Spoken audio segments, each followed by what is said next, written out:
Have a look at what juveniles of that species look like. Bright orange head and neck, and super slow and docile.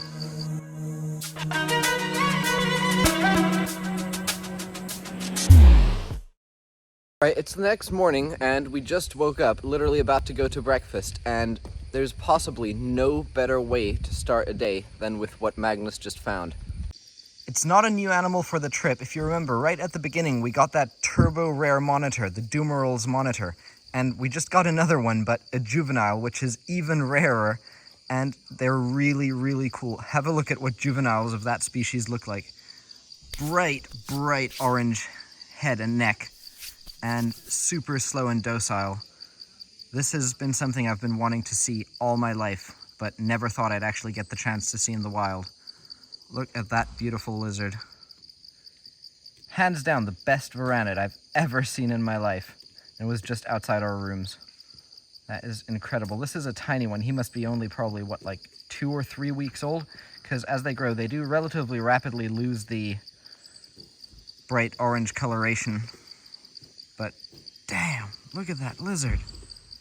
That is crazy. Absolutely amazing. And he's just like sitting on me, not really reacting at all.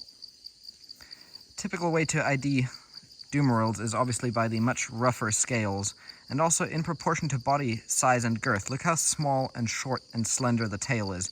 They have like the shortest and smallest tails of any Thai varanid. This is honestly probably in my like top 2 or 3 favorite finds of the whole trip.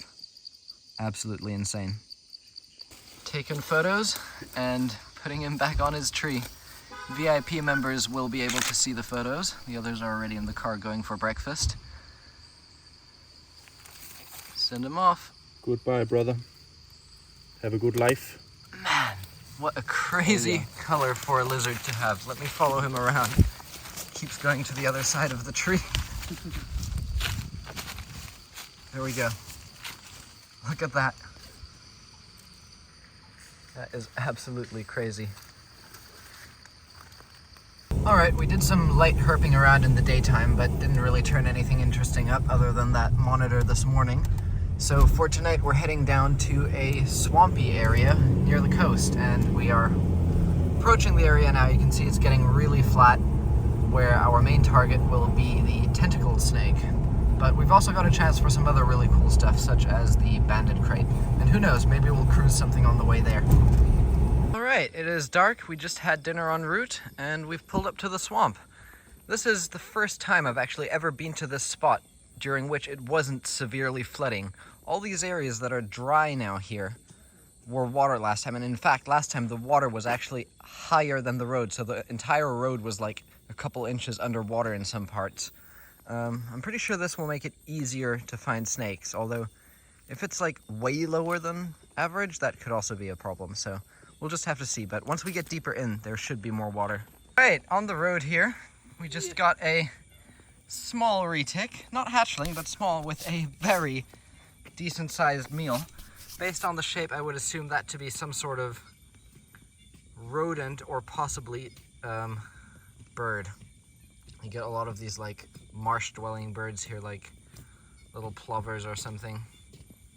Those little mini heron, I don't know what species they are, but very nice retic. Second thought, that could also be like a juvenile or subadult water monitor in there. Guess we'll never know for sure, but really nice find. He's gotten startled. We haven't touched him at all yet, but with all of us pointing our lights and taking pictures, he has started moving. Put my foot there for size reference. Probably about 2 years old, maybe 1 year, depending on how many meals he's been getting. But based on this, he's been eating well, so maybe just 1 year. Second one of the trip, very nice. Not gonna catch this one, as we've seen a better one already, so we also wouldn't want him to regurge that meal, because if they've got a fresh meal and you play with them too much, they might spit it out.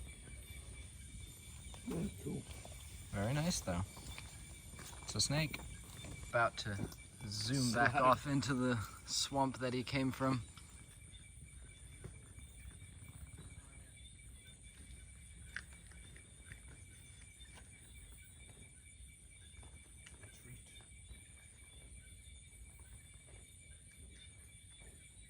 Look at him, he's not heavy enough to sink, he's just crawling on top of the vegetation that's floating in the water. That's really cool. Alright, just off in the distance, a few minutes after getting onto the boardwalk, spotted a very iconic color. Here we have a subadult Boiga melanota. Very nice banded one, just slowly cruising along the forest floor here, just before we get to the bit that's really swampy. Look at the iridescence on that, it's so nice. Are we going to be bitey or are we going to be friendly? Bitey. Bitey, as usual. Probably one of the bitiest of all the Boiga, but I do find that usually if you play with them for a bit, they will calm down. I'm just going to cut the video for a second because this is a really nice pose to take a picture. There you go, picture taken, and we're back. Whoop. Fast boy. Come on, no bite. No bite, sir. Ooh, there we go. Oh, very flaily little bugger. Melanota, youngster. Not that small though. Nice. Alright, I'm gonna leave the others to do their obligatory photography while I keep walking. And Justin just pulled up another mangrove cat snake and almost just got bit by it there. I think I got that on camera. This one is looking a little crusty compared to the one we just saw. Maybe going in shed soon. But very similar size. Interesting thing I've noticed about this spot. I think like literally every single melanota I've ever seen here was like very close to this size. Have never seen any really big ones here. Interesting. This spot has been a bit truncated. We haven't seen too much. We did, however, just get one of the most common snakes here. The skull-faced, aka puff-faced water snake. These guys have really big puffy heads. The adults are quite bland, as you can see, but juveniles are actually really pretty. Haven't seen any yet. Must be the wrong time of year. Hold them up a bit so we can see the size. Yeah, it's actually a decent sized adult, but these can in some cases get like ginormous. I've seen them like probably 3 times this size. But this is larger than most that you see. Nice. It's actually retained a decent amount of banding. I've seen ones this size that had way less banding. So yeah, we're probably about to head back to our national park area because we've been finding more there. Alright, some babooneries occurred. Aaron decided he wants to get bit by it just to experience what it's like.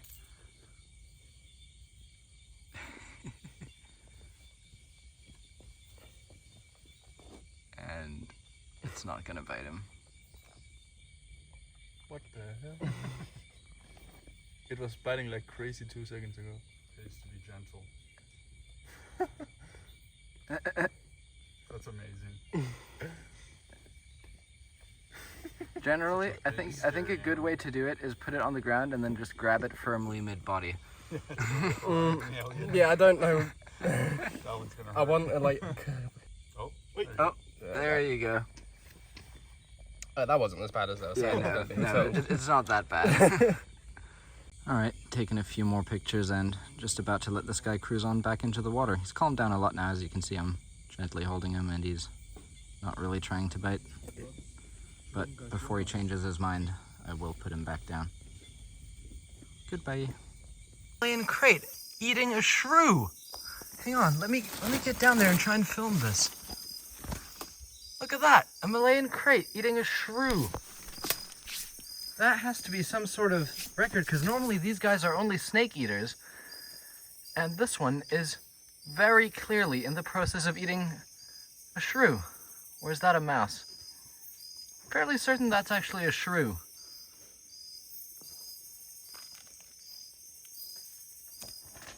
It's got that very short tail. That is bizarre. Do you guys want to come in closer and get some pics? Yeah. Yeah, just try and tread lightly, not to startle it. I'm going to cut the video for a second and get a photo. Alright, I've taken a few voucher photos just to... Oh, very twitchy. Try not to move a lot, but generally when these guys are eating, I think he's swallowed far enough of it so that he won't give up. If we just stay still and don't like tread any closer to him to disturb the leaf litter, I think he will continue eating.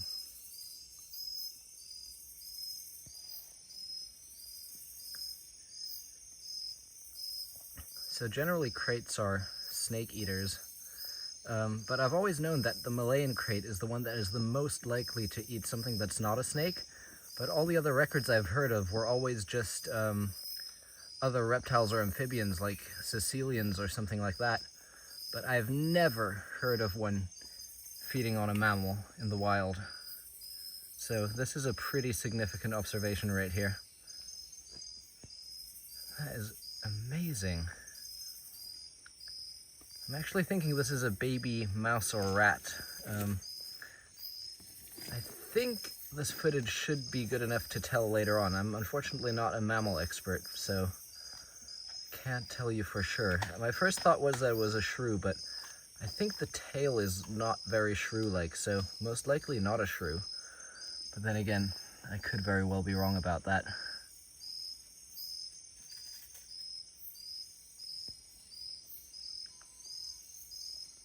I'll probably stumble and land right on top of it. God.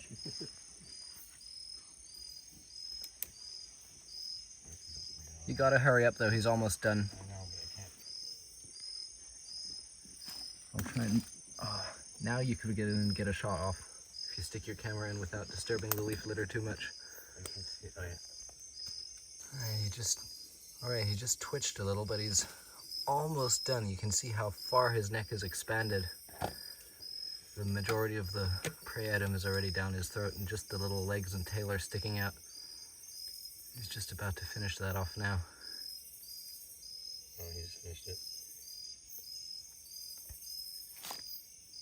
Typical twitchy, krait-like behavior.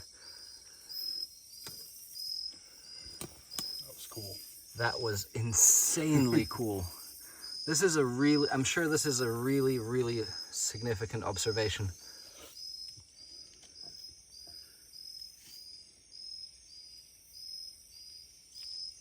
And he's done. You can just see he's gonna like move his neck to move that prey item down, but possibly he's gonna try and escape first. I'm gonna try and gently bring him to the road. It's a very small prey item, so I think the chance of him regurging it is extremely low. I don't want to carry him for too long though, but if we put him down and just let him crawl, you can see he is continuing to move the prey item closer to his stomach. Generally with small prey items, they are at little risk of regurging if you don't handle them too much. Have a look at this. Nice Candidus. That is wicked. Alright, we decided to let him go, not to risk him regurging. You can just see him cruising off in the middle there, back into the underbrush. That is wicked though. First time I've ever seen that.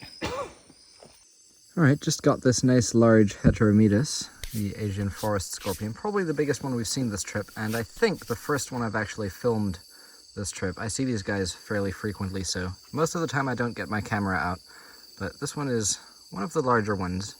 So I'm gonna film this a little bit to show some things that aren't reptiles as well. Real pretty little guy. Let me see if we can get him to walk around a little, but he's just chilling out. Super pretty.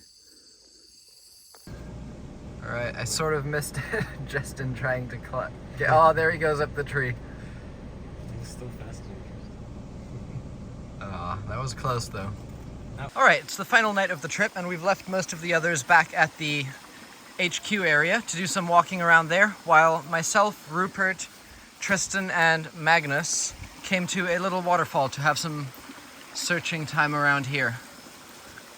As expected, we've got some very common residents of Thai mountain streams, but these two are particularly big. Look at the size of this giant river toad. This guy's gone to sleep. Yeah, he's like, is he dead? No, he's alive. I saw him swim like 2 seconds before. Wow. But particularly, this one over here is absolutely huge. Can someone go retrieve that? I have a hole in my boot. Wait. Rupert's got something else.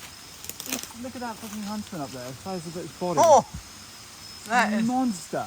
We should probably grab that for Tibor and Michael. Yeah, that is... I don't know if I've seen that one before with the white coloration. Yeah. Well, I can see. Tristan has retrieved it, and look at the size of this toad. It's a quite hard to see on video, but these things tend to look smaller on a screen, but 20 this thing is like across. absolutely huge. Wait, hold it, like extend the leg so you can see it next to my arm, from hand to arm. I mean, that is a big toad. And these guys are always really goofy. They never make a great attempt to try and get away from you. That thing is ginormous. All right, release this guy. All right, and this concludes our viper targets. We only missed one in Satoon, the Ciliaris, but over here we have the Siamese Peninsula pit viper. Looks like a adult male, although it could be a female. The males generally have stronger banding. Yeah, I would assume that this would be a male. Some localities have more strong banding than others. This one has those nice light little spots along the dorsal as well. What do you think, Rupert? Is that a male or female? Face. That's a female. Is it? It's a young female. Oh yeah, I hadn't looked at that side. Anyway, these are generally a little on the snappy side. When I first touch them, she'll cock her head around because she'll probably think it's prey. There we go. But then she'll start to flee. And when they start to flee, you can usually grab them if they don't escape first.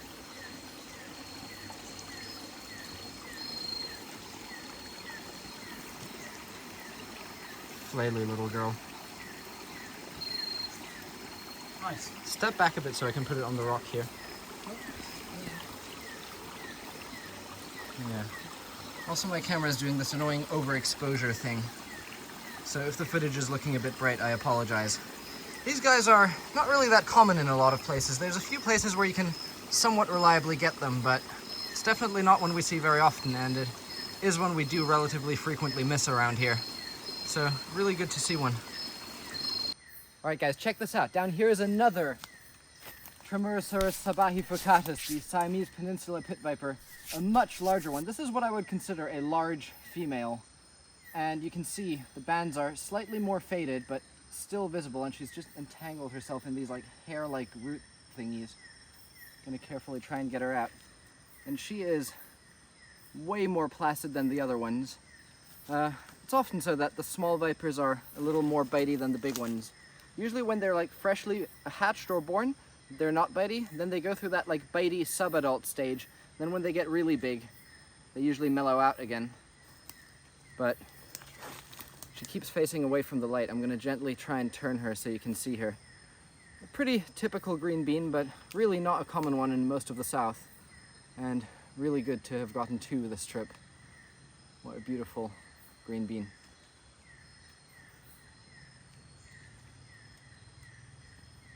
Absolutely amazing. Anyway, we've got a lot of herping to do, so I'm just gonna put her back and continue our hike. Please no biting, ma'am. All right, back you go.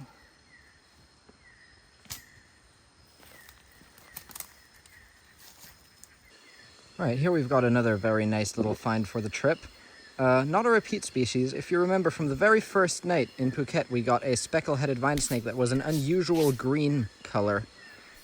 This is the normal morph, which they are usually like. As you can see, the speckling on the head, hence the common name speckle-headed vine snake. And the head shape is also a little different in that it's like more downward facing the pointed nose. And then on the defensive pattern in between the scales, you can see that like checkerboard pattern, which in the Malayan green vine snake is more striated and like more digital in the oriental vine snake. Definitely the rarest of the three southern Thai vine snake species. It's really nice to finally see the typical morph of this one. Very cool. We're about to wrap up the night, or at least head to another spot for the night. And just near where we parked our car, there's this little pool, and on that twig sticking out the water there, you can see a resting triangle keelback juvenile. Let's see if I can get kind of close without spooking him, but when they're asleep, they're usually not that easy to spook. But there you go, you can see those really vibrant reds, which kind of fade as they get older and become less beautiful. These juveniles are some of my favorite snakes. They remind me a lot of the tiger keelback from other parts of Southeast Asia, but they are a completely different and unrelated genus. These guys are non-venomous. Put my hand there, you can see his size, really cute and small. Right, Magnus the chess player.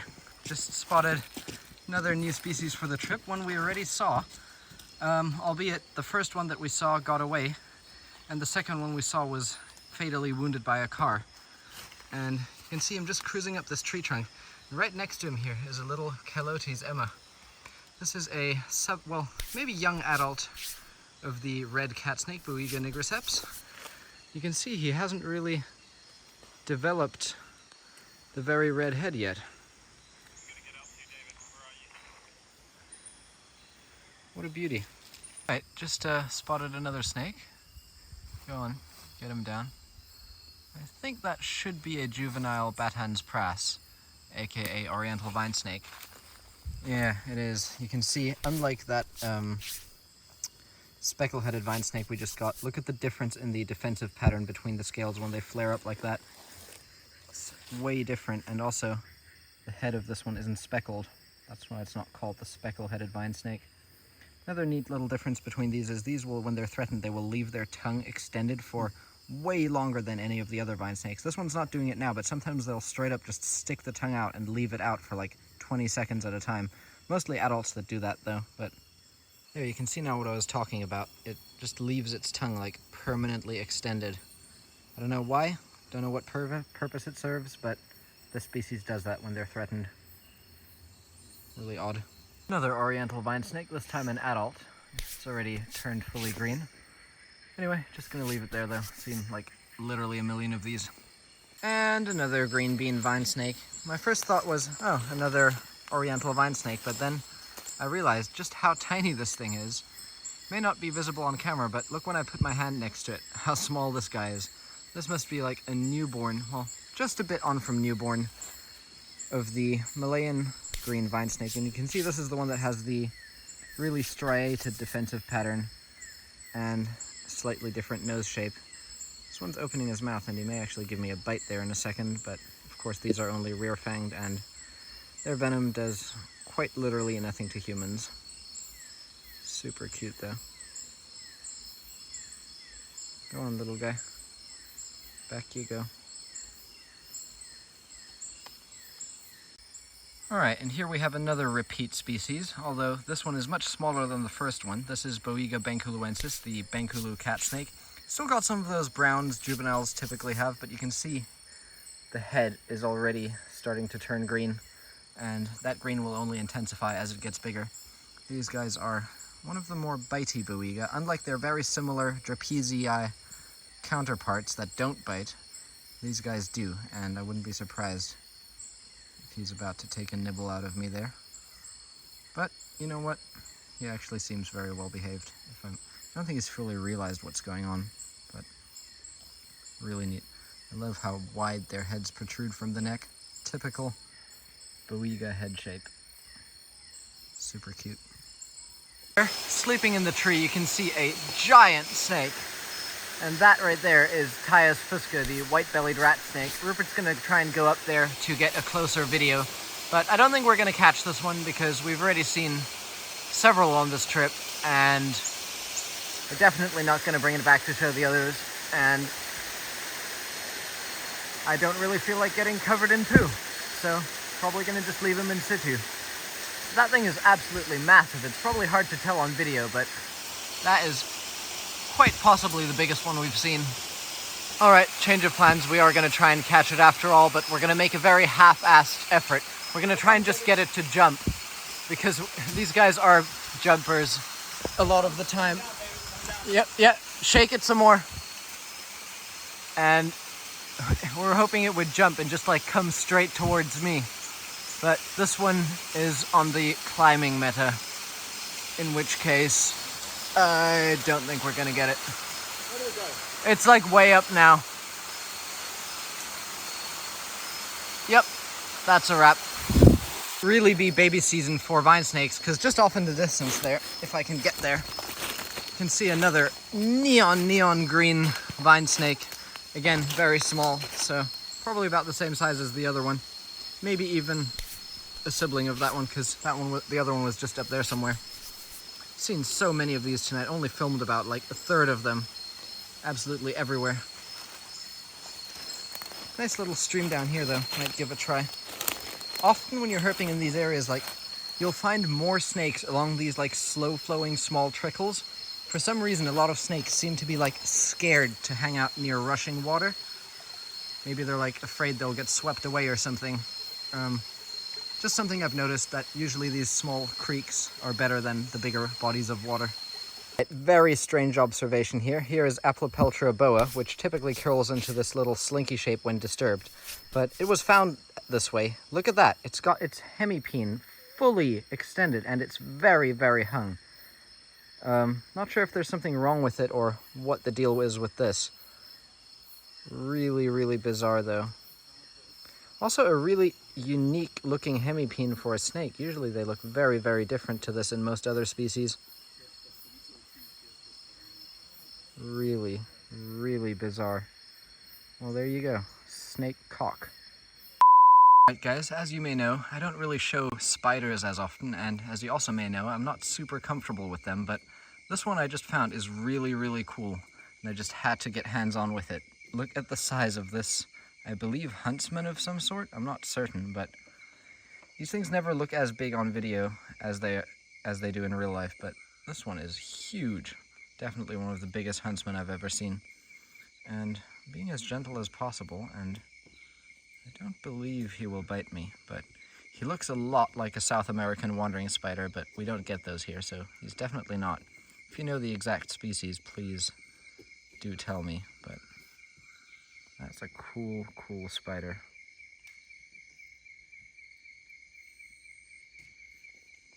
Wow, look at the leg span on that. It's like the size of my hand. Crazy. Right, we just got something kind of sad but pretty interesting. It starts all the way back there and runs over here. Look here, there's like a huge snake skeleton. Really, really long, and that pretty much only leaves a few options. And if you look over here, you can see his teeth, and with teeth like that, that pretty much guarantees that this is a reticulated python. Look at the size. The only other snake that would get this size here is a king cobra, and a king wouldn't have teeth this big in this shape. Fortunately, the skull is a bit disintegrated, but that was a big snake. I mean, look at this. Here's the jawbone. Whoa, look at these teeth. That is wicked. Absolutely crazy. This is why you don't want to get bit by a big retic and pull it off, because you see how those teeth point inward to the mouth? If you pull them out, it'll actually slice your arm open, so you want to just wait till the snake lets go on its own. That is insane. It's getting really late, and we're about to conclude the final night of herping. I think this will be the last snake of the trip, and it is the first adult common wolf snake we've seen. We saw a smaller one earlier. I honestly can't remember if I filmed it or not, but we did see one, but it was a tiny juvenile. And this is the first adult, and for some really strange reason that beats me, he's not biting. Usually these guys are incredibly nippy. Their bites aren't that bad for wolf snakes though. They're one of the lesser bad wolf snakes to get bit by, rarely even break skin, but nice chocolatey adult. These are quite variable, and this one's honestly a quite nice example of the species. Awesome. I'm gonna let this guy go, and of course he just bit me there. Anyway, gonna let this guy go and hit the bed. So, thanks for watching, guys. We